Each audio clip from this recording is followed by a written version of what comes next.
صل على سيدنا ومولانا محمد وعلى بسم اللہ الرحمن الرحیم۔ السلام علیکم ناظرین و سامعین کرام۔ پروگرام یاد الہی میں روزانہ عظیم ہستیوں کے تذکارے پاک کیے جاتے ہیں اور اس کے ساتھ ساتھ کچھ ایسے موضوعات پر گفتگو ہوتی ہے جن سے آپ کو رہنمائی حاصل ہوتی ہے۔ آج نبی رحمت صلی اللہ علیہ وآلہ وسلم کے پیارے چچا جان سیدنا عباس بن عبد المطلب رضی اللہ عنہ آپ کے تذکارے پاک ہوں گے۔ اس سے پہلے کتاب الشفا سے آج کا وظیفہ جادو، سحر اور آسیب سے بچاؤ کے وظائف۔ جادو وغیرہ کا معاملہ بعض اوقات ہوتا ہے، یہ آسیب اور جنات، اس حوالے سے ان چیزوں سے بچنے کے چند ایک وظائف۔ سب سے پہلا وظیفہ سیدنا عبداللہ بن عمر بن عاص رضی اللہ عنہ سے رسول اللہ صلی اللہ علیہ وآلہ وسلم نے ارشاد فرمایا کہ اگر تم نے اس دعا کو صبح کے وقت 3 مرتبہ پڑھ لیا تو شام تک شیاطین، کاہنوں اور جادوگروں کے ضرر سے محفوظ رہو گے۔ دعا آپ سماعت فرما لیں۔ اصبحنا واصبح الملک للہ، اصبحنا واصبح الملک للہ والحمد للہ والحمد للہ واعوذ بالذی یمسک السماء واعوذ بالذی یمسک السماء ان تقع علی الارض الا باذنہ، ان تقع علی الارض الا باذنہ، من شر ما خلق، من شر ما خلق وذرأ وبرأ، وذرأ وبرأ، ومن شر الشیطان وشرکہ، ومن شر الشیطان وشرکہ۔ تو یہ دعا صبح کے وقت اگر 3 مرتبہ پڑھ لی جائے تو آقا کریم صلی اللہ علیہ وآلہ وسلم کے فرمان مبارکہ کے مطابق شام تک شیاطین، جادوگر جو ہیں اور کاہن جو ہیں، یعنی مختلف قسم کے جو برائیاں پھیلانے والے ہیں، آسیب کی شکل میں، جادو کی شکل میں، سحر کی شکل میں، ان کے شر سے اللہ سبحانہ وتعالی اپنی حفاظت میں رکھے گا۔ اسی طرح جادو، سحر اور آسیب سے بچاؤ کا دوسرا وظیفہ یہ ہے کہ لا الہ الا اللہ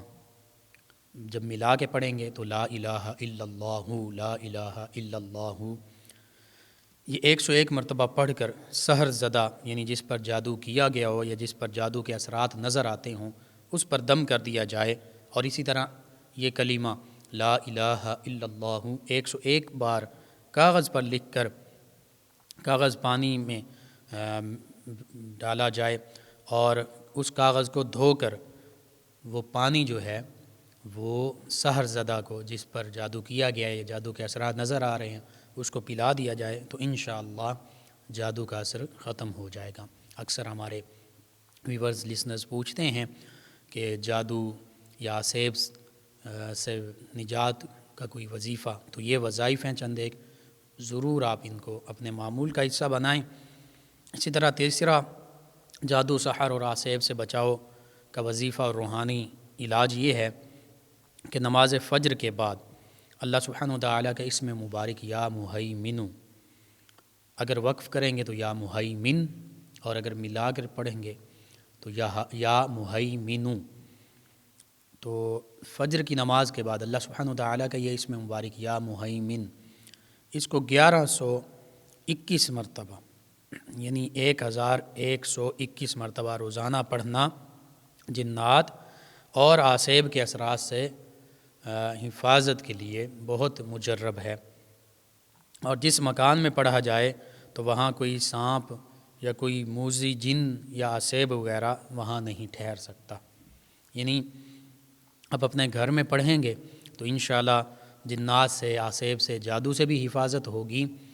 اور اس کے ساتھ ساتھ جس گھر میں پڑھا جائے گا وہاں پر اگر کوئی سانپ یا دیگر موذی جانور، جاندار، کیڑے مکوڑے یا موذی جن، تکلیف دینے والے جن، آسیب وغیرہ ہیں تو ان سے بھی اللہ تعالی حفاظت فرمائے گا اور وہ وہاں ٹھہر بھی نہیں سکیں گے، وہاں سے چلے جائیں گے۔ تو اس طرح جنات میں سے اکثر اچھے بھی ہوتے ہیں جنات، مسلمان بھی ہوتے ہیں، تنگ نہیں کرتے، لیکن بعض شرارتی ہوتے ہیں، بعض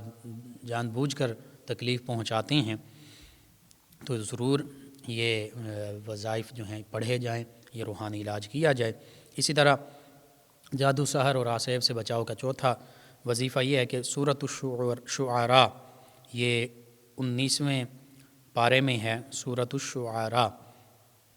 اس کی آیت مبارکہ 130، وَإِذَا بَطَشْتُمْ بَطَشْتُمْ جَبَّارِينَ، وَإِذَا بَطَشْتُمْ بَطَشْتُمْ جَبَّارِينَ، سورۃ الشعراء آیت مبارکہ 130، اور غالباً یہ 19ویں پارے میں ہے. اس آیت مبارکہ 130 کو 3 مرتبہ پڑھ کر بچوں پر اور بڑوں پر دم کرتے رہنے سے انشاءاللہ العزیز آصیبی اثرات اور ہر طرح کے شیطانی سائے سے محفوظ رہیں گے. یعنی یہ سورۃ الشعراء کی آیت مبارکہ 130 جب پڑھیں گے تو اللہ سبحانہ وتعالی جنات اور آصیب کے جو سایہ ہے، ان کی شرارتیں ہیں، ان سے بھی حفاظت میں اپنے رکھے گا، اور شیطانی سائے سے، شیطان کے شر سے بھی اللہ سبحانہ وتعالی بچے ہوں یا بڑے ہوں سب کو اپنی حفظ و امان میں رکھے گا. تو ضرور یہ بھی پڑھنی چاہیے. 5واں وظیفہ اور روحانی علاج جادو سحر اور آصیب سے بچنے کا وہ یہ ہے کہ سورۃ الفلق اور سورۃ الناس، آخری دونوں صورتیں، انہیں پڑھ کر اگر بچوں پر دم کیا جائے تو بچے نظر بد سے، جادو سے، جنات کے خلل سے اور جملہ آفات سے، یعنی تمام آفتوں سے محفوظ رہتے ہیں. کیونکہ آقا کریم صلی اللہ علیہ وآلہ وسلم نے ارشاد فرمایا، سنن نسائی سیاستہ کی کتب میں سے کتاب حدیث مبارکہ کی، اس میں یہ نبی کریم صلی اللہ علیہ وآلہ وسلم کا فرمان مبارک موجود. ارشاد فرمایا، ما سأل سائل بمثلها، ما سأل سائل بمثلها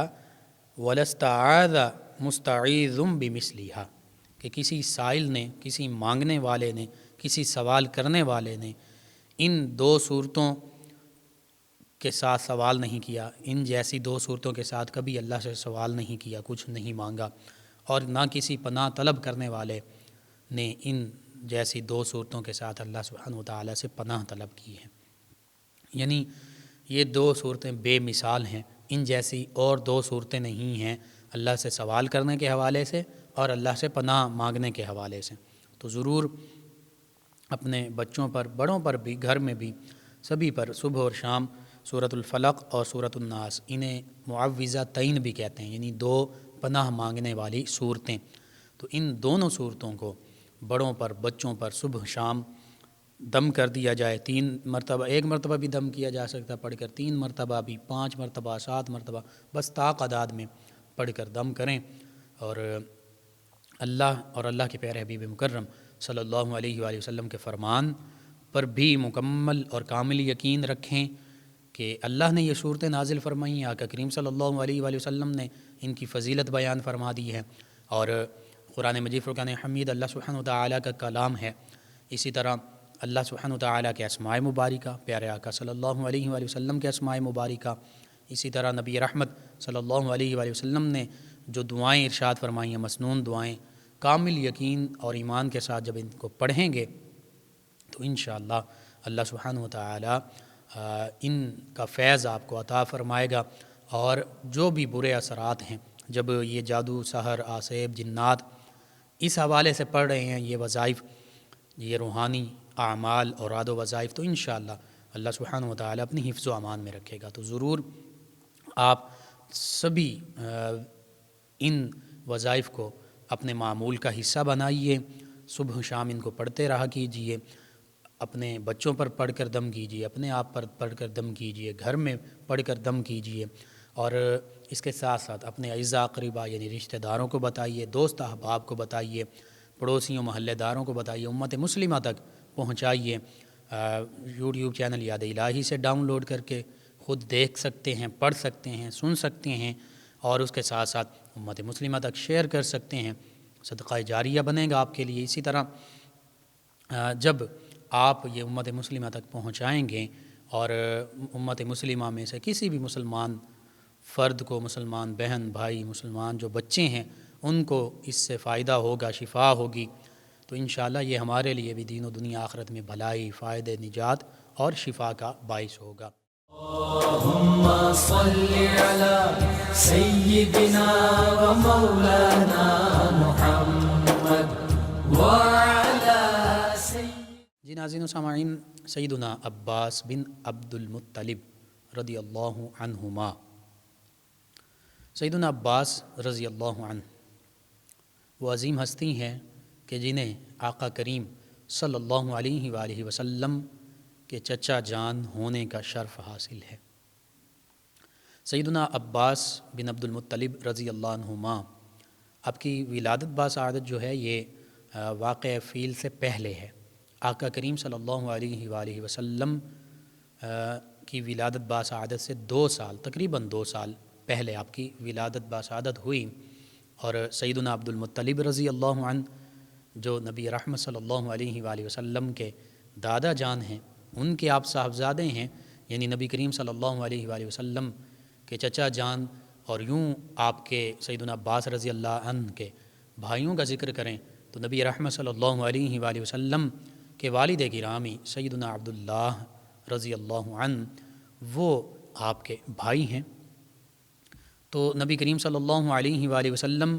کے خانوادے سے، گھرانے سے تعلق رکھتے ہیں اہل بیت کرام علیہم رضوان میں سیدنا عباس رضی اللہ عنہ شامل ہیں، اور اہل بیت کرام علیہم رضوان کی شان تو اللہ سبحانہ و تعالی نے قرآن مجید فرقان حمید میں بارہا بیان فرمائی، قُلْ لَا أَسْأَلُكُمْ عَلَيْهِ أَجْرًا إِلَّا الْمَوَدَّةَ فِي الْقُرْبَى۔ اللہ سبحانہ و تعالی نے حکم دیا ہے، اور آقا کریم صلی اللہ علیہ وآلہ وسلم کے وسیلے سے ہم تک یہ حکم پہنچا۔ اللہ نے ارشاد فرمایا، اے پیارے حبیب صلی اللہ علیہ وآلہ وسلم آپ ارشاد فرما دیجئے کہ اے مومنوں، اے ایمان والو، اور براہ راست مخاطب کیا صحابہ کرام علیہم رضوان کو کہ اے میرے غلاموں، میں تم سے اس تبلیغ حق اور رسالت پر کوئی اجر، کوئی بدلہ، کوئی معاوضہ کچھ بھی طلب نہیں کرتا، کچھ نہیں چاہتا، مگر اپنے قرابت داروں کی، اپنے رشتہ داروں کی، اپنے گھرانے کی، اپنے اہل بیت کرام کی مودت چاہتا ہوں۔ اور پھر سیدنا عباس رضی اللہ عنہما جو ہیں سیدنا عباس بن عبد المطلب رضی اللہ عنہما، ان کے بارے میں ایک حدیث مبارکہ بھی موجود کہ آپ خود فرماتے ہیں کہ جب میں مختلف قریش اور دیگر لوگوں کے پاس بیٹھتا، میں ان کے پاس جاتا، تو جب میں وہاں پہنچتا تو ان کے چہروں کے رنگ بدل جاتے اور عجیب ان کی کیفیت ہوتی۔ تو آقا کریم صلی اللہ علیہ وآلہ وسلم کی بارگاہ میں آپ کے چچا جان نے یہ سارا ماجرا عرض کیا، بیان کیا، تو اس موقع پر آقا کریم صلی اللہ علیہ وآلہ وسلم کے چہرہ مبارکہ کا رنگ بدل گیا، اور آپ نے بہت ہی زیادہ جلال میں آ کر یوں ارشاد فرمایا، اس فرمان مبارکہ کا مفہوم یہ کہ میرے جو گھر والے ہیں ان کے ساتھ لوگ ایسا سلوک کرتے ہیں کہ ان کو دیکھ کر وہ منہ پھیر لیتے ہیں، یا ان کے چہروں کے رنگ بدل جاتے ہیں، ان کے ساتھ اچھا سلوک نہیں کرتے۔ اور اس موقع پھر آقا کریم صلی اللہ علیہ وآلہ وسلم نے اس موقع پر اپنے تمام گھرانے کی عظمت اور شان بھی بیان فرمائی، اور فرما دیا کہ ان کے ساتھ محبت جو ہے یہ مجھ سے محبت ہے۔ تو یوں اپنے پیارے چچا جان سیدنا عباس رضی اللہ عنہ جو حقیقت میں بلا شبہ اہل بیت کرام میں شامل ہیں، نبی کریم صلی اللہ علیہ وآلہ وسلم کے خانوادے میں شامل ہیں، حتیٰ کہ آل ابراہیم میں بھی شامل ہیں۔ جو ہم درود پاک پڑھتے ہیں نا، اللہم صلی علی محمد وعلی آل محمد کما صلیت علی ابراہیم وعلی آل ابراہیم، تو یہ آل ابراہیم پر جب ہم درود پاک پڑھ رہے ہوتے ہیں تو اس میں سیدنا عباس بن عبد المطلب رضی اللہ عنہما بھی شامل ہیں۔ تو بس کیونکہ یہ آل ابراہیم میں بھی شامل ہیں، اور نبی کریم صلی اللہ علیہ وآلہ وسلم کے آباء و اجداد میں بھی شامل، اور نبی کریم صلی اللہ علیہ وآلہ وسلم کے اہل بیت میں بھی شامل، گھرانے میں بھی شامل، قرابت داروں میں بھی شامل، چچا جان ہیں، کتنا قریبی رشتہ ہے، والد گرامی کے بھائی ہیں۔ تو یوں اللہ سبحانہ و تعالی اور اللہ کے پیارے حبیب مکرم صلی اللہ علیہ وآلہ وسلم کے فرامین مبارکہ کو جب ہم اپنے مد نظر رکھتے ہیں تو یہ ہماری محبتوں کے مصداق ہیں،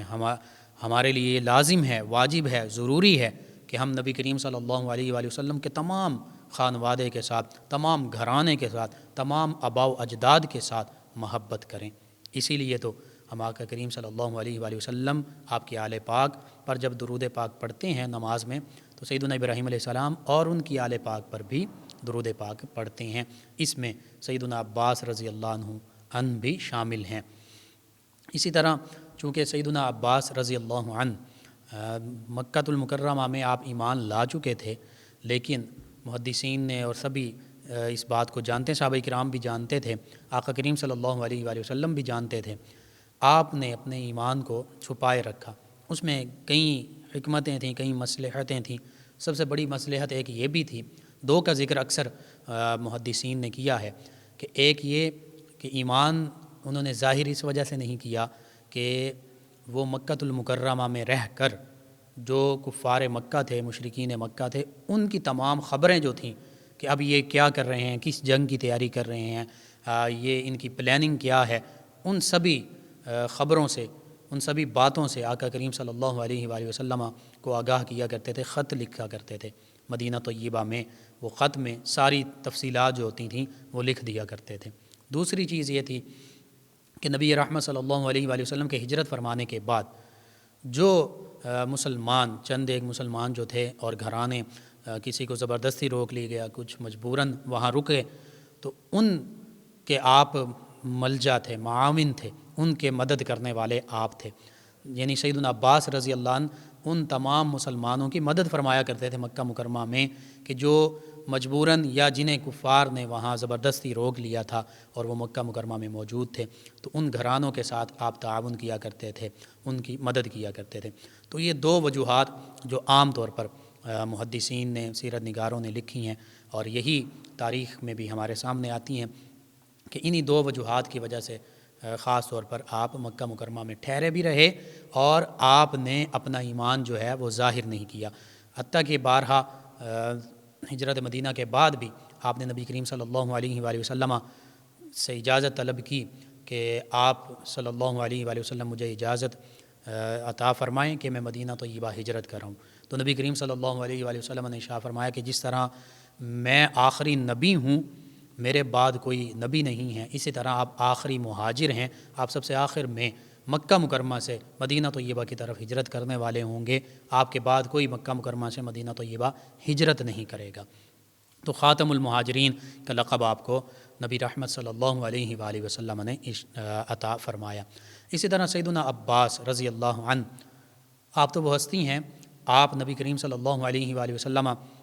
پر چونکہ ابتدا میں ہی ایمان لا چکے تھے، اور یہ جو لقب نبی کریم صلی اللہ علیہ وآلہ وسلم نے ارشاد فرمایا خاتم المہاجرین، تو اس پر بھی غور کیجئے تو پتہ چلتا ہے کہ نبی کریم صلی اللہ علیہ وآلہ وسلم نے آپ کو مہاجرین صحابہ کرام میں شامل فرمایا ہے۔ اور مہاجرین صحابہ کرام علیہم رضوان کے بارے میں اللہ سبحانہ وتعالیٰ تو فرماتا والسابقون الاولون من المہاجرین، کہ جو مہاجرین میں ایمان لانے والے ہیں،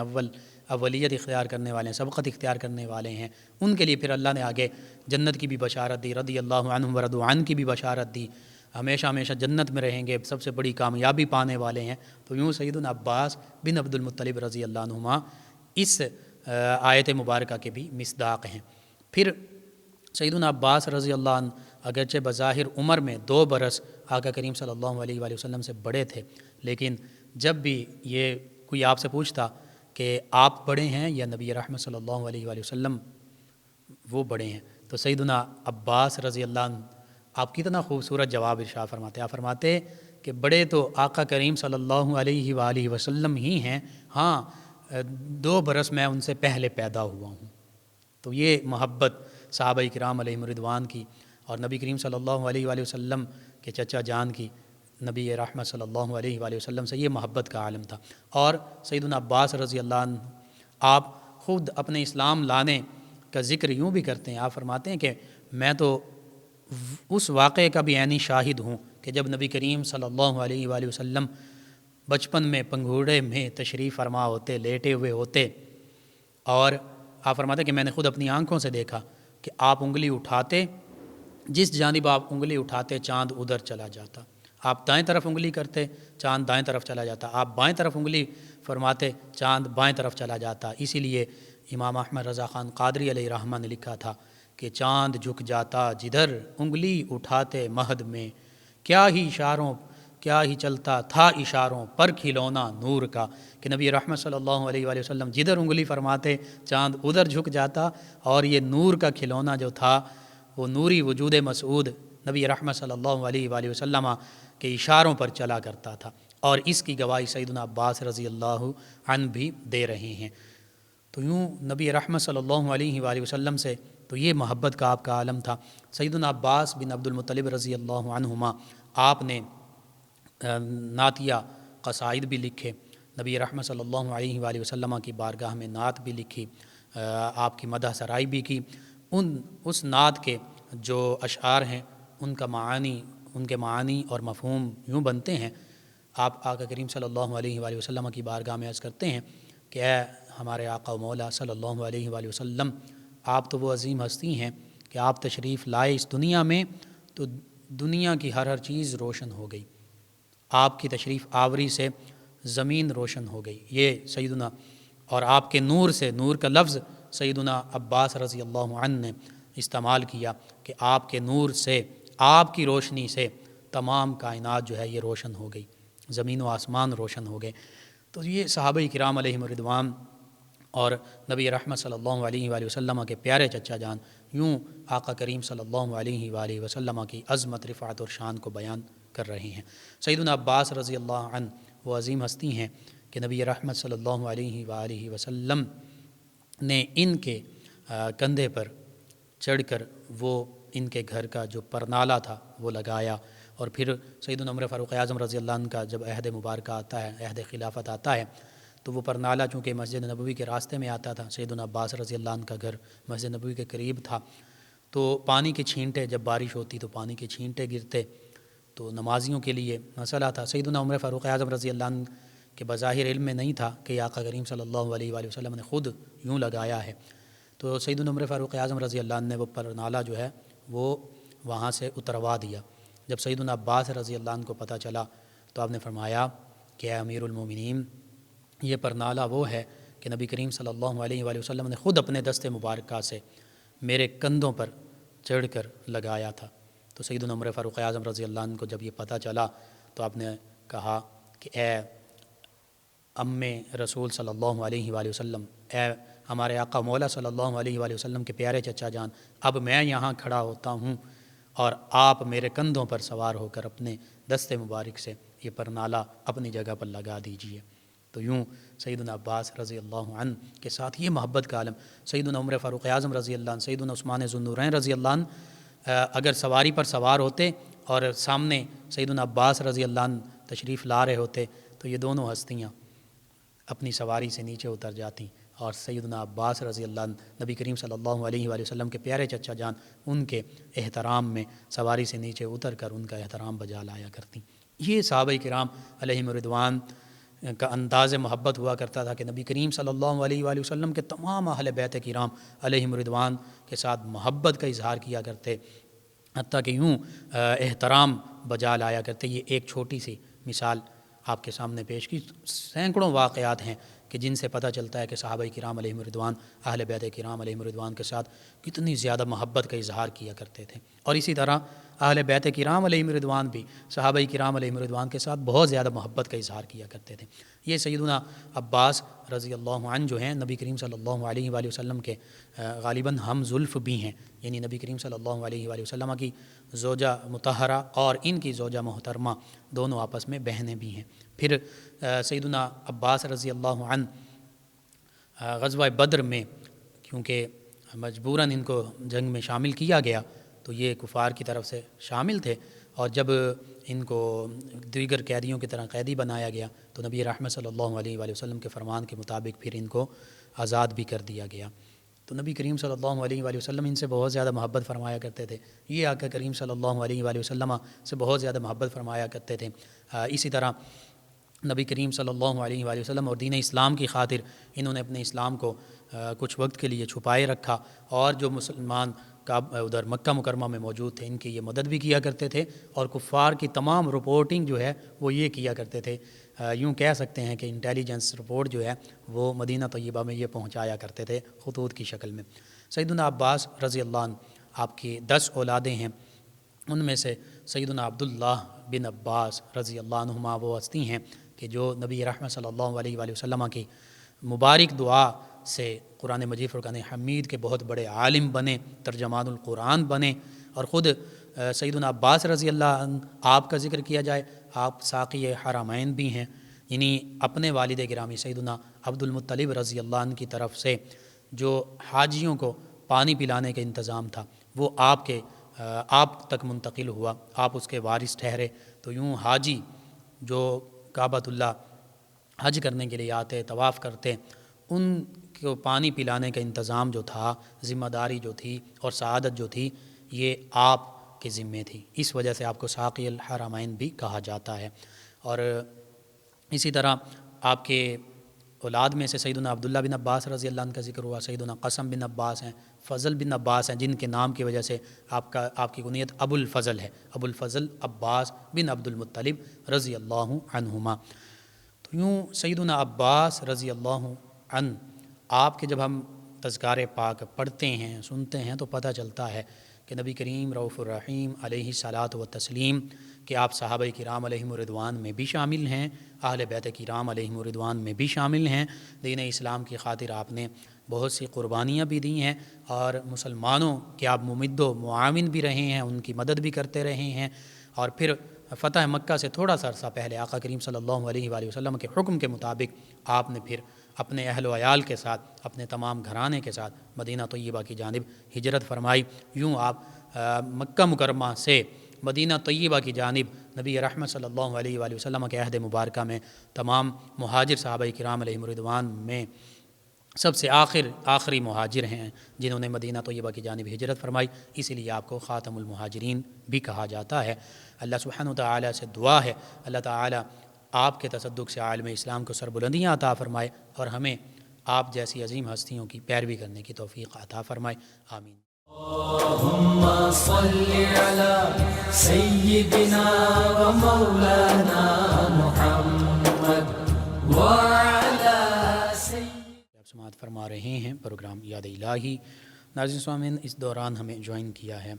ہمارے لسنر ہیں، نام انہوں نے نہیں لکھا، کہتے ہیں السلام علیکم سر، آپ کا پروگرام بہت اچھا ہے۔ جی وعلیکم السلام، شکریہ آپ کا۔ کہتے ہیں سر احتلام بہت زیادہ ہوتا ہے، اس کا کوئی وظیفہ بتا دیں۔ جی میں عرض کرتا ہوں، آپ رات کو سونے سے پہلے اپنے سینے پر یا عمر یہ انگلی کے ساتھ لکھ لیا کریں، انشاءاللہ اللہ تعالیٰ بہتری فرمائے گا۔ اس کے ساتھ ساتھ صبح شام سورہ یاسین پڑھ کر پانی پر دم کر کے پانی پی لیں، اور کوشش کریں کہ 5 وقت نماز پڑھیں، تلاوت قرآن مجید کریں اور درود پاک کی کثرت کریں، انشاءاللہ اللہ تعالیٰ بہتری فرما دے گا۔ ناظرین سامعین، ان کے علاوہ ہمارے ساتھ ہیں محسن جٹ صاحب 74 گاف بے برسین سے، کہتے ہیں سر آپ کا پروگرام بہت اچھا ہے اور آواز بھی اچھی ہے۔ جی شکریہ آپ کا۔ ہمارے ایک اور لسنر ہیں، نام آپ لازمی لکھا کریں، کہتے ہیں کہ بھائی جان السلام علیکم۔ جی وعلیکم السلام۔ کہتے ہیں جس کا جگر خون نہ بناتا ہو اس کے لیے وظیفہ۔ جی جگر کی تمام بیماریوں کے لیے سورہ رحمان کی آیت مبارکہ 78 اس کو پانی پر دم کر کے پلائیں، انشاءاللہ جگر کی تمام بیماریوں سے شفا نصیب ہوگی۔ اسی طرح سورہ فاتحہ 1 مرتبہ، سورہ حشر 3 مرتبہ، بلکہ سورہ حشر 7 مرتبہ اور سورہ قریش 1 مرتبہ پڑھ کر پانی پر دم کر کے مریض کو پلاتے رہیں، انشاءاللہ اللہ تعالیٰ شفا عطا فرمائے گا۔ عدنان صاحب ہیں فیصل آباد سے، کہتے ہیں السلام علیکم۔ جی وعلیکم السلام۔ کہتے ہیں آپ کا پروگرام بہت اچھا ہے، اور کہتے ہیں کہ بھائی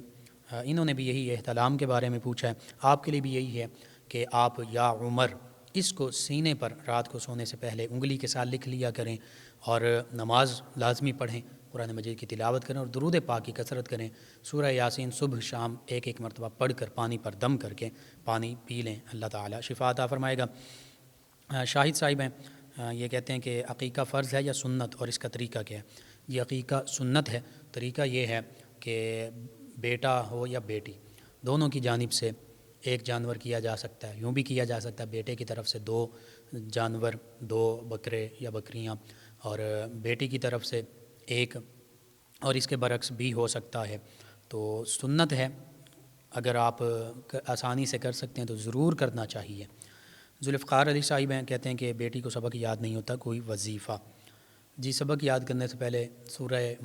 طٰہٰ 16ویں پارے میں ہے، اس کے دوسرے رکوع کی شروع کی 4 آیات بینات، رب اشرح لی صدری ویسر لی امری واحلل عقدۃ من لسانی یفقہوا قولی، ان کو 11 مرتبہ پڑھ لیں، ان چاروں آیات کو 11 مرتبہ، اور اپنے اوپر دم کر لیں، انشاءاللہ اللہ تعالیٰ بہتری فرما دے گا۔ اورنگزیب صاحب ہیں، کہتے ہیں کاروبار کے لیے وظیفہ، جی یا رزاقو کی آپ کثرت کریں۔ اسی طرح ایک اور ہمارے لسنر ہیں عبداللہ قادری چشتی اسد عبداللہ، کہتے ہیں السلام علیکم لقمان بھائی، جی وعلیکم السلام، کہتے ہیں آپ کا پروگرام بہت اچھا ہے، جی شکریہ آپ کا۔ اور ایک لسنر انہوں نے کہا کہ آج کی اچھی بات، اللہ تعالیٰ رزق کی طرح اچھے اخلاق بھی تقسیم فرماتا ہے، رزق سب کو، لیکن اخلاق حسنہ اپنے پسندیدہ بندوں کو۔ اخلاق حسنہ بھی اللہ ہی کا عطیہ ہے، اللہ کی عطا ہے۔ بہرحال ہمیں خود بھی اخلاق حسنہ اپنانے چاہیے، نبی کریم صلی اللہ علیہ وآلہ وسلم کے طریقے کی، آپ کے اخلاق کی پیروی کرنی چاہیے۔ اور بانو صاحبہ انہوں نے ہمیں جوائن کیا فیصل آباد سے، صبح بخیر کہا، جی شکریہ آپ کا۔ راشد علی صاحبہ کہتے ہیں نظر نہیں آتا، اپنا کام کرتا ہوں، قرض کافی چڑھ چکا ہے، چھٹکارے کے لیے وظیفہ یا مسبب الاسباب کثرت سے پڑھیں، اور یا رزاقو بھی کثرت سے پڑھیں، اللہ تعالیٰ اسباب پیدا فرمائے گا نظر کے لیے، یا نورو کی کثرت کریں، اللہ تعالیٰ شفا عطا فرمائے گا۔ جی ناظرین و سامعین، پروگرام کا وقت ختم ہو جاتا ہے، انشاءاللہ کل صبح دوبارہ آپ سے ملاقات ہوگی۔ پروگرام یاد الہی میں اپنے میزبان محمد لقمان رضا اور ہماری ٹیم کو اجازت دیجیے، اللہ نگہبان۔ اللهم صل على سيدنا ومولانا